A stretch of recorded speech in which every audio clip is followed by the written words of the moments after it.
Hello दोस्तों, क्या हाल है। मैं सूरज और आप सभी का सूरज वर्ल्ड में बहुत बहुत स्वागत करता हूं। आज इस वीडियो में बात होगी बाल मनोविज्ञान के प्रमुख कथन एवं परिभाषाएं। ये टॉपिक जो आता है यूपी टेड है, सुपर टेड है, सी टेड है और बीएड बीटीसी के अंतर्गत ज़्यादा पूछा जाता है। तो देखते हैं इसमें क्या क्या है। बाल विकास का तात्पर्य बालक के विकास की प्रक्रिया। बालक के जो विकास की प्रक्रिया उसके जन्म से लेकर पूर्व गर्भावस्था में ही प्रारंभ हो जाती है। जब बालक गर्भावस्था में होता है तो उसका विकास वहीं से प्रारंभ होकर वृद्धावस्था तक चलता रहता है। जो विकास की प्रक्रिया होती है वो जीवन पर्यंत चलती ही रहती है और यह प्रक्रिया शैशवावस्था, बाल्यावस्था, किशोरावस्था तथा प्रौढ़ावस्था तक चलती रहती है। ठीक, आगे देखते हैं। बात करते हैं कि जो बाल विकास की जो अवस्थाएं होती हैं, शैशवावस्था, बाल्यावस्था और किशोरावस्था, ज़्यादातर ये तीन ही इम्पॉर्टेंट अवस्थाएं होती हैं। तो जो शैशवावस्था होता है इसका जो कार्य अवधि होती है जन्म से लेकर क्या होता है, जन्म से लेकर 6 वर्ष ये होता है शैशवावस्था का। और बाल्यावस्था क्या होता है, कार्य अवधि 6 से लेकर 12 वर्ष तक ये होता है बाल्यावस्था का कार्यकाल। और किशोरावस्था होता है 6 से लेकर 18 वर्ष तक। आगे देखते हैं बाल विकास के प्रमुख कथन। इसमें पहला है मनुष्य को जो कुछ बनना होता है प्रारंभ के 4 वर्षों में बन जाता है। ये किसने कहा था, ये कहा था फ्रायड ने। और फ्रायड कहाँ के मनोवैज्ञानिक थे, ये थे ऑस्ट्रिया के मनोवैज्ञानिक। नेक्स्ट देखते हैं किशोरावस्था को एक नया जन्म, संघर्ष तथा तूफान की अवस्था कहा जाता है। ये किसने कहा था, ये कहा था स्टैनले हॉल ने। ठीक, आगे देखते हैं। आप मुझे एक बालक दे दो, मैं उसे डॉक्टर, वकील, चोर या जो चाहूँ बना सकता हूँ। ये किसने कहा था, ये कहा था वाटसन जी ने। और वाटसन कहाँ के मनोवैज्ञानिक थे, ये थे अमेरिका के। इन्होंने कहा था मुझे कोई एक बालक दे दो, मैं उससे जो चाहूँ, चोर, वकील, डॉक्टर, पुलिस, मतलब जो चाहूँ मैं उससे बना सकता हूँ। ये कहा था वाटसन जी ने और ये अमेरिका के मनोवैज्ञानिक थे।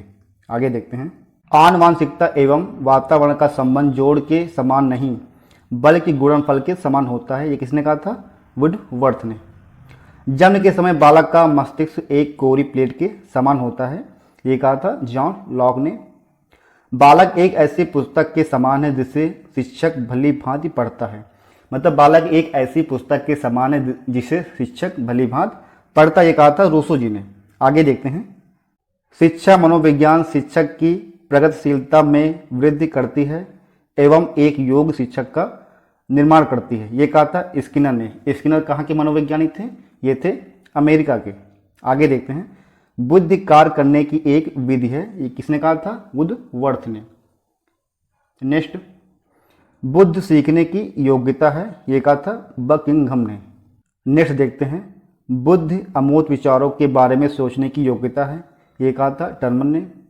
बुद्धि का विकास जन्म से लेकर किशोरावस्था के मध्यकाल तक होता है। ये कहा था प्रिंटर ने।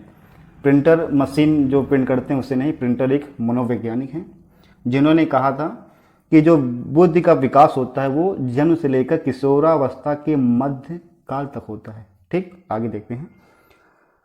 सत्य तथा तथ्यों के दृष्टिकोण से उत्तम प्रतिक्रियाओं का शक्ति ही बुद्धि है। ये किसने कहा था, थॉर्नडाइक ने। और थॉर्नडाइक कहाँ के मनोवैज्ञानिक थे, ये थे अमेरिका के। आगे बढ़ते हैं। बुद्धि अतीत के अनुभवों के आधार पर जन्मजात प्रवृत्तियों को सुधारने की योग्यता है। ये कहा था मैकडूगल ने। और मैकडूगल कहाँ के निवासी थे, ये थे ब्रिटेन के मनोवैज्ञानिक थे मैकडूगल। अवधान एवं रुचि एक ही सिक्के के 2 पहलू हैं। ये एक ही वस्तु को देखने के केवल 2 तरीके हैं। ये कहा था मैकडूगल ने। व्यक्तित्व व्यक्ति का अपने वातावरण के साथ उचित समायोजन है। ये कहा था बोरिंग तथा अन्य ने। अनुभव द्वारा व्यवहार में परिवर्तन ही सीखना है। ये कहा था गेट्स ने। बालक एक ऐसी पुस्तक है जिसे शिक्षक को अद्योपरांत अध्ययन करना चाहिए। ये कहा था रूसो जी ने।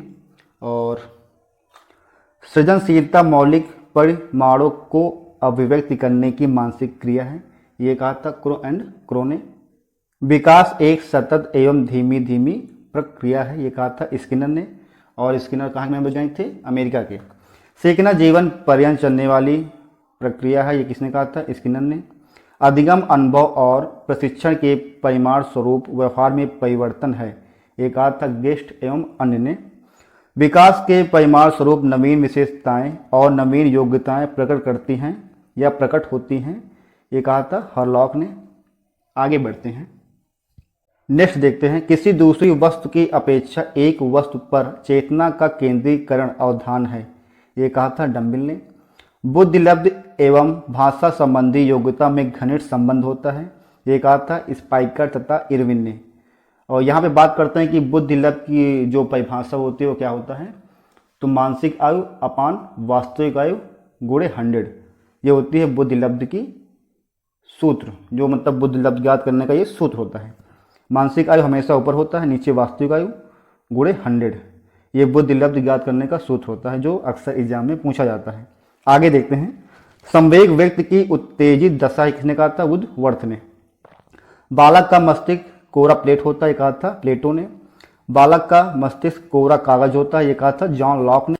बालक का मन कोरा कागज के समान होता है, ये कहा था रूसो ने। 20वीं शताब्दी को बालक की शताब्दी किसने कहा था, क्रो एंड क्रो ने। शैशवावस्था को सीखने का आदर्श काल किसने कहा, वैलेंटाइन ने। ये क्वेश्चन बहुत इंपॉर्टेंट है, कई बार क्वेश्चन ये पूछा जा चुका है एग्जाम में कि शैशवावस्था को सीखने का आदर्श काल किसने कहा, तो वैलेंटाइन ने। आगे बढ़ते हैं, थॉर्नडाइक के व्यक्तित्व के वर्गीकरण का आधार क्या था, चिंतन और कल्पना। स्मृत सीखी हुई वस्तु का सीधा उपयोग है, किसने कहा था, वुडवर्थ ने। एक क्वेश्चन अक्सर एग्जाम में पूछा जाता है कि जीन पियाजे का जो संज्ञानात्मक विकास की जो अवस्थाएं हैं 4, उनमें से अक्सर क्वेश्चन बनता है कि जैसे संवेदी पेशी अवस्था की अवधि क्या है, कार्य अवधि, ये हो जाती है जन्म से लेकर 2 वर्ष। कौन सी पहली अवस्था है, संवेदी पेशी अवस्था, जो जन्म से लेकर 2 वर्ष तक होती है। फिर दूसरी अवस्था कौन सी है, पूर्व संक्रियात्मक काल या अवस्था, जो होती है 2 वर्ष से लेकर 7 वर्ष तक। कौन सी होती है, पूर्व संक्रियात्मक अवस्था। और जो तीसरी अवस्था होती है मूर्त संक्रियात्मक अवस्था या काल, जो उसकी टाइम अवधि होती है 7 वर्ष से लेकर 12 वर्ष तक। जो तीसरी अवस्था होती है मूर्त संक्रियात्मक काल या अवस्था, जो उसकी कार्य अवधि है 7 वर्ष से लेकर 12 वर्ष तक होती है। और जो ये चौथी और लास्ट अवस्था है औपचारिक संक्रियात्मक काल या अवस्था, इसकी कार्य अवधि होती है 12 वर्ष से लेकर 18 वर्ष तक। ये जीन पियाजे का संज्ञानात्मक विकास की अवस्थाएं हैं। पहली अवस्था संवेदी पेशी अवस्था, जन्म से लेकर 2 वर्ष। दूसरी पूर्व संक्रियात्मक काल 2 से लेकर 7 वर्ष। तीसरी मूर्त संक्रियात्मक अवस्था 7 से लेकर 12 वर्ष। चौथी औपचारिक संक्रियात्मक अवस्था, जो होती है 12 से लेकर 18 वर्ष तक। और एक क्वेश्चन अक्सर आता है एग्जाम में कि प्राचीन या ग्रीक युग में प्लेटो तथा अरस्तु ने जो बाल मनोविज्ञान को कौन सा विज्ञान माना या कहा, तो आत्मा का विज्ञान प्राचीन या ग्रीक युग में प्लेटो तथा अरस्तु ने दिया था।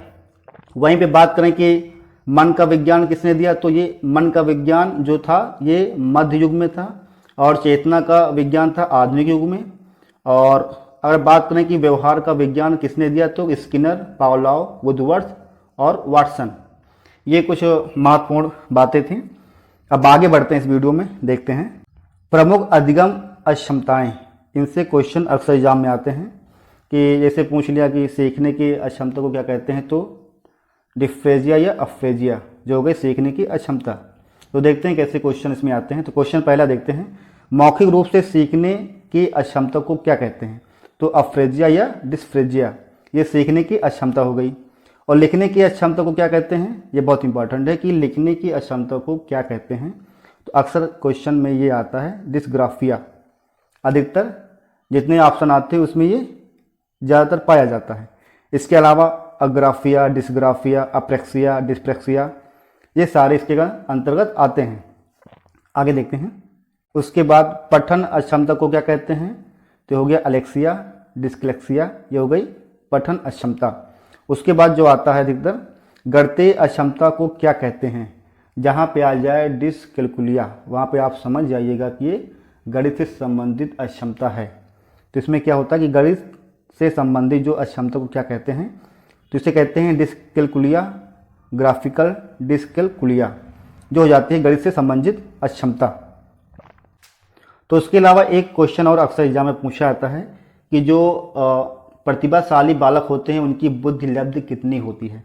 तो 140 से अधिक बुद्धि लब्धि वाले बच्चों को प्रतिभाशाली बालक के अंतर्गत आते हैं। और उसके अंतर्गत एक और पूछते हैं कि समान बुद्धि बालक के जो बुद्धि लब्धि होती है वो कितनी होती है। तो आता है 90 से लेकर 110 तक, ये आते हैं समान बुद्धि लब्धि बालक के अंतर्गत। और बात करें कि जो अभिप्रेरणा के मूल सिद्धांत के प्रवर्तक कौन है, तो ये है मैकडूगल। और अभिप्रेरणा का मांग का सिद्धांत अब्राहम मैस्लो ने दिया था। अभिप्रेरणा का मूल प्रवृत्ति का सिद्धांत मैकडूगल ने दिया था। और अभिप्रेरणा का प्रमोद न्यूनता का सिद्धांत दिया था क्लार्क लियोनार्ड हल ने। और एक और आता है कि अभिप्रेरणा के जो मनोविश्लेषणात्मक सिद्धांत थे किसने दिया था, सिगमंड फ्रायड ने। तो ये कुछ महत्वपूर्ण बातें हो गई और इसी के साथ आज के लिए बस इतना ही। मिलते हैं नेक्स्ट वीडियो में और कमेंट सेक्शन में जाके जरूर बताइएगा कि वीडियो कैसा लगा और इस वीडियो को अपने दोस्तों के साथ जरूर शेयर करें। और अभी तक मेरे चैनल सूरज वर्ल्ड को सब्सक्राइब नहीं किया है तो प्लीज़ मेरे चैनल को सब्सक्राइब जरूर करें और मिलते हैं नेक्स्ट वीडियो में। धन्यवाद दोस्तों।